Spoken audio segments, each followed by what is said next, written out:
Actually, it was a weighted decision because Ukraine is still waiting for those 31 Abrams tanks, which were promised last year by US and haven't arrived to Ukraine yet. This is just this minor detail about the tempos of how promised for Ukrainian counteroffensive weaponry is coming to Ukraine. But so we are expecting those tanks to be on the battlefield in September. And actually, the depleted uranium munitions are exactly for this type of the tanks in order to be more effective on the battlefield. So it's not just a separate decision. And if it's a part of the larger military aid package, we expect that after the first portion of the tanks to be on the battlefield, we will have another decisions about another portion of Abrams tanks to arrive to Ukraine. Yeah. And how much of a difference will those tanks, do you think, make? Actually, everything depends on the numbers. As of now, Ukraine is promised to have 31 tanks, which is absolutely far away from the overall more than 300 Ukraine was asking for. So part of that is already in Ukraine, but Abrams tanks are just minor part of the larger portion of Leopards, which are coming mainly from Germany and other countries after Germany's permission.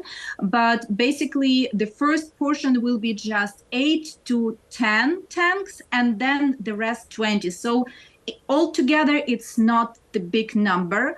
But I understand as of now, the logic is pretty simple here. So as soon as Ukraine shows that it can use this type of the tanks effectively, like it happened with Challengers and Leopards, other pushers are coming to the battlefield. Yeah. I guess, too, this very significant package continues to demonstrate that the US is very committed to Ukraine throughout this war.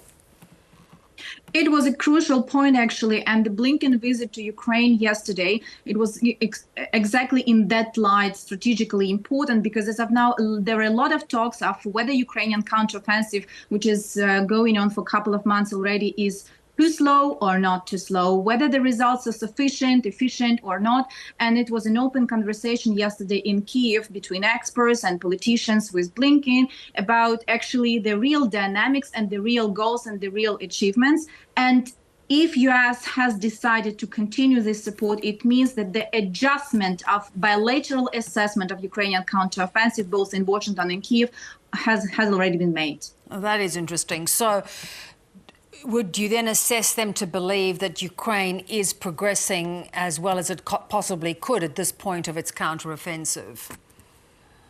Actually, yes, because the things are not in the way that many people in the West have expected. They expected some rapid breakthrough, but it doesn't apply to the reality when Russia has entrenched itself, have lots of minefields and so on. But some of the developments in the south of Ukraine, especially in Zaporizhia region around Robotine and Verbove settlements, they're crucial on the way of Ukrainian forces to reach Tokmak, which is logistically crucial for Russian occupation forces, and to reach Melitopol in the south. So yes, there are positive developments as of now, yeah. Russia, of course, is furious about this, but, you know, that's what you would expect, that sort of reaction. What did you make of Russia going sort of cap in hand to North Korea, opening the door for them to come over for talks and potentially looking to them to supply weapons? Actually, Russia has not so many partners on the international arena which are ready openly to support Russia or to supply especially weaponry to Russia. And even China tries to hide its impact it's making on Russo-Ukrainian war if China is favoring Russia somehow economically and militarily. That's why the rapprochement between North Korea on the one hand and Russia on the other hand is something we would expect, like with Iran, because everyone knows how regime looks like there and what are their interests and how they're trying to survive in the world where democracy is prevailing, because their whole back for Ukraine on the international arena is democratic camp, not authoritarian one. So basically it was expected, but I think that North Korea is not that kind of influencer on the international arena to make any kind of, to be a game changer, you know, for Russia. And of course, in terms of ammunition, which might be supplied to Russia from North Korea or was supplied according to some intelligence data already. So yes, it will prolong the sustainability of Russia's activity on the ground, but will not make any kind of changes, significant changes towards the conflict generally. Yeah. Really good to talk again, Maria. Thanks for your time. Thank you.